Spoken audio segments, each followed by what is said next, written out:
तपते रेगिस्तान की गर्मी को झेलकर आखिर कैसे देश की रक्षा करते हैं बीएसएफ के जवान? क्या उन्हें गर्मी नहीं लगती या फिर कारण कुछ और है? तपता रेगिस्तान, चिलचिलाती धूप, ऊपर से दुश्मन का खतरा, लेकिन इन सभी चुनौतियों का दिलेरी से सामना करते हैं बीएसएफ के जवान।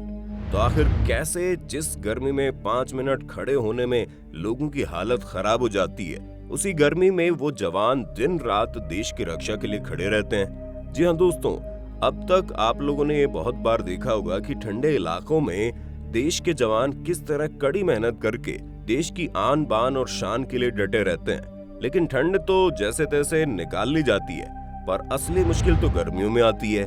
और रेगिस्तान की गर्मी का तो पूछो ही मत। इस गर्मी को झेलते हुए किस तरह देश के जवान डटे रहते हैं, चलिए देखते हैं। आपने भारत के पहाड़ी और ठंडे इलाकों में जवानों के हाल तो बहुत बार देखे होंगे, लेकिन जैसलमेर से लगे भारत पाकिस्तान बॉर्डर का नजारा भी कुछ कम नहीं है, जहां बीएसएफ तेजी से सीमाओं की पहरेदारी कर रहा है और जवानों के साथ साथ महिला सिपाही ऊंट पर बैठकर अपनी ड्यूटी निभा रही हैं। करीब 280 किलोमीटर रेतीली सीमा पर नजर रखना बिल्कुल भी आसान नहीं है, लेकिन बीएसएफ हर चुनौती का मुंह तोड़कर जवाब देकर हर भारतीय को चैन की नींद सोने की गारंटी देता है। एक तरफ भारत तो दूसरी तरफ पाकिस्तान, और बीच में है तारों की दीवार जिसे कोई पार न कर सके। इसलिए बीएसएफ के जवान दिन रात चिलचिलाती गर्मी को झेलते हुए रेगिस्तानी इलाके में मुस्तैद रहते हैं। देश की सबसे बड़ी बॉर्डर लाइन जैसलमेर का जो भारत पाकिस्तान सीमा वाला एरिया है, वो 280 किलोमीटर का है। 280 किलोमीटर का इलाका पूरी तरह से रेगिस्तान है। ऐसे में सीमाओं की रखवाली करने वाले बीएसएफ की जिम्मेदारी बढ़ जाती है। बीएसएफ के डेल्टा पेट्रोलिंग के जवान का देने वाली धूप में कभी पैदल तो कभी ऊंट के ऊपर बैठकर चक्कर लगाते हैं। जवानों के हाथों में बंदूक और दूरबीन हमेशा रहती है, ताकि वो सीमा पार करने वाले गतिविधियों पर नजर रख सके, और अगर कोई सीमा को पार करके अंदर आने की कोशिश करे तो उसे दूर से देखा जा सके। जी हाँ दोस्तों, हिंदुस्तान में पाकिस्तान की जैसलमेर वाली सीमा पर विशेष रूप से कैमल पेट्रोलिंग की जाती है, यानी ऊंट के ऊपर बैठकर पूरे इलाके की निगरानी रखी जाती है। और ये जो पेट्रोलिंग का काम होता है, ये सुबह, दोपहर और शाम के वक्त किया जाता है, जहाँ ऊंट के ऊपर बैठे जवान अपने हाथों में असॉल्ट राइफल लिए रहते हैं, ताकि अगर हल्की सी भी गतिविधि सामने से होती नजर आए तो ये दुश्मनों को मौत के घाट उतारने के लिए हमेशा तैयार रहे। ऊंट के ऊपर बैठकर इनकी निगाहें चारों तरफ होती है और ये बहुत ही ज्यादा सतर्क रहते हैं। बीएसएफ के जवान पूरी तरह से सफल होते हैं। उनकी नजर दुश्मन की तरफ लगी रहती है, क्योंकि जो पाकिस्तान के एरिया है वो करीब 100 मीटर की दूरी पर है, और उसी के आगे से पाकिस्तान का बॉर्डर शुरू होता है, जहां पर लगातार निगरानी बनाए रखना बीएसएफ के जवानों का सबसे बड़ा मकसद है।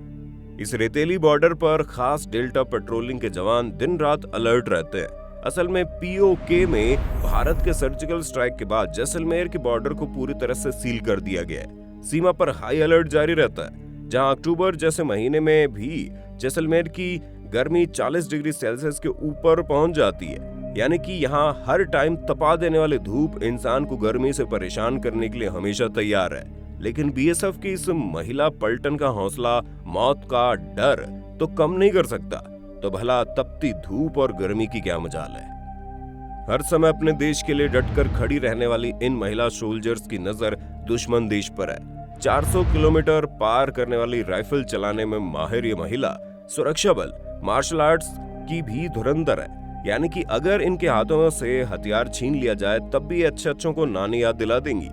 जी हाँ, जैसे कि आप देख सकते हैं, इन महिला सोल्जर के हाथों में ये असॉल्ट राइफल मौजूद होती है, जो 400 किलोमीटर दूर तक दुश्मन का खात्मा करने के लिए तैयार रहती है। साथ ही साथ इनके पास स्पेशल बैनाक्यूलर यानी कि दूरबीन मौजूद होता है, जो 300 से 500 मीटर तक दूर झाड़ियों में छुपे हुए संदिग्ध और दुश्मनों को देख सकता है और उनकी पहचान कर सकता है, जिनको पहचान कर तुरंत कंट्रोल रूम में इन्फॉर्म करना होता है। और ऐसा करने के लिए उनके पास विशेष प्रकार के वॉकी टॉकी भी मौजूद है। वैसे आपको बता दें, पहले इस बॉर्डर की सुरक्षा के लिए विशेष तौर पर पुरुष सोल्जर ही लगे रहते थे, लेकिन अब जैसलमेर के बॉर्डर पर महिला टुकड़ी की भी तैनाती हुई है। असल में दोस्तों, बॉर्डर का जो जैसलमेर वाला इलाका है वो बहुत ही संवेदनशील है। भारत और पाकिस्तान की सीमा बिल्कुल अगल बगल है। ठीक सामने पाकिस्तान का आउटपोस्ट और मोबाइल टावर भी नजर आता है। ऐसे में कोई भी पल कोई भी घुसपैठिया आसानी से सीमा पार कर सकता है। लेकिन डेल्टा पेट्रोलिंग टीम के जाबाज हर मुश्किल हालात से निपटना जानते हैं। जिसकी वजह से वो हमेशा चौकन्ने रहते हैं ताकि एक परिंदा भी हमारे देश के अंदर पर ना मार सके। सोल्जर की एक टीम लगभग 5 किलोमीटर तक पैदल ही चक्कर काटती है, क्योंकि ये जो इलाका है ये बिल्कुल भी सुरक्षित नहीं है। आप देख सकते हैं कैसे सामने ही पाकिस्तान का मोबाइल टावर नजर आ जाता है, जिसकी रेंज कई बार भारत तक भी पहुंच जाती है। यहाँ हम आपको दिखाना चाहेंगे कैसे एक लंबी चौड़ी रेगिस्तानी जमीन पाकिस्तान द्वारा ऑक्यूपाइड इंटरनेशनल बॉर्डर के अंदर है। वहाँ पर जो आपको आउटपोस्ट नजर आ रहा है वो पाकिस्तान की आर्मी का आउटपोस्ट है। वहाँ से पाकिस्तानी सेना लगातार इस बॉर्डर पर नजर रखती है, लेकिन अगर पाकिस्तान की सेना ऐसा ना भी करे तब भी हमारे देश की तरफ से निकल नुकसान नहीं होने वाला, क्योंकि भारत शुरुआत से ही पहले हमला न करने की नीति पर चलता रहा है। इसी वजह से जितनी मेहनत भारत के जवान इस बॉर्डर पर चक्कर लगाकर करते हैं उसका आधा भी पाकिस्तान जवान नहीं करते। ऊंटों के ऊपर तैनात इन जवानों को खास प्रकार की ट्रेनिंग दी जाती है।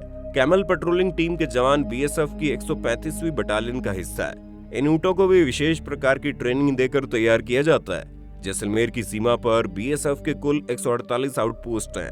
इन सभी आउटपोस्ट पर ऐसे कुछ 580 विशेष ट्रेनिंग वाले ऊंट तैनात है। कैमल पेट्रोलिंग टीम के जवानों को रोजाना 10 से 12 किलोमीटर गाड़ी आउटपोस्ट का जिम्मा दिया जाता है, यानी उन्हें अपने आउटपोस्ट चौकी की देखभाल करनी पड़ती है और रोजाना सुबह और शाम गश्त लगानी पड़ती है। अब आप खुद ही सोच लीजिए इस तरह के हालात में जवान किस तरह अपना गुजारा करते होंगे, क्योंकि अगर पारा थोड़ा सा भी चढ़ जाता है तो लोगों का दिमाग खराब होना शुरू हो जाता है, क्योंकि ज्यादा गर्मी अब लोगों को बर्दाश्त नहीं होती। लेकिन उसी गर्मी के साथ साथ रेत का सामना करना जमा देने वाली ठंड से कई गुना ज्यादा खतरनाक और बचपना है, क्योंकि ठंड से बचने के लिए कई सारे तरीके हैं, लेकिन खुले आसमान के नीचे तबाह देने वाली रेत से बचने के लिए बिल्कुल भी आसार दिखते नहीं है। पर फिर भी यहाँ तैनात बीएसएफ के जवान इन सब की चिंता छोड़ सिर्फ और सिर्फ वतन की रक्षा के लिए बिल्कुल चौकन्ने रहते हैं और दुश्मनों की हरकतों पर नजर रखते हैं। बाकी अगर रहने खाने की बात की जाए तो दोस्तों इसमें कोई दो राय नहीं है, हमारे भारत के सैनिकों को कई गुना बेहतर फैसिलिटीज दी जाती है। तब रेत और दिमाग खराब कर देने वाली गर्मी में भला कोई क्या ही फैसिलिटी दे सकता है। टाइम टू टाइम राशन यहाँ पर पहुँच जाता है, जिसे तैयार करके सैनिकों की टुकड़ी आपस में मिल बांट कर खाती है। हालांकि यहाँ पर जिस हिसाब की गर्मी पड़ती है उसे देखकर ये कहना तो तय है कि उन्हें जितनी बार कुछ खाना होता है उतनी बार खुद बनाना होता होगा, या फिर उसके लिए बावर्ची लगे होंगे। लेकिन फिर भी हर कोई अपने अपने काम पर लग जाता है, क्योंकि सेना की टुकड़ी में हर इंसान के काम बंटे हुए होते हैं ताकि सारा काम जल्द से जल्द हो जाए और ये लोग आपस में बॉर्डर पर तैनात होने के लिए रेडी हो जाएं, क्योंकि इतने लंबे समय तक बॉर्डर पर नजर बनाए रखना बिल्कुल आसान बात नहीं है और ये सारी चीजें देश के जवानों से बेहतर कोई नहीं कर सकता। हाँ, एक बात अच्छी है कि इन जवानों को जो वर्दी दी जाती है उसका जो कपड़ा होता है वो बहुत ही सॉफ्ट होता है, जिसमें गर्मी लगने की आशंकाएं बहुत कम होती है। मिलिट्री वालों को ये बात अच्छे से पता है कि उन्हें हर टाइम चौकन्ना रहना है, इसलिए जवानों के जो कपड़े होते हैं वो बहुत ही सोच समझकर बिल्कुल बेस्ट क्वालिटी के तैयार किए जाते हैं ताकि उन्हें गर्मी बहुत कम लगे।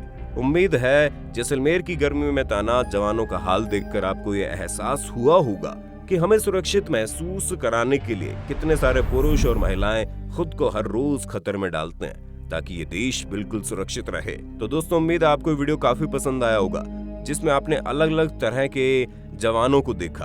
अब आप इस पर क्या कहना चाहेंगे कमेंट में बताना। इसी तरह की वीडियोस को लगातार देखते रहने के लिए चैनल को फटाफट सब्सक्राइब करें और घंटे के निशान को दबाना न भूलें। दोस्तों, आपकी स्क्रीन पे 2 और वीडियोस दिख रही हैं, जिसे देखने के लिए आप इस स्क्रीन पर क्लिक करें। दोनों देखिएगा, बहुत अच्छी वीडियो बनी है।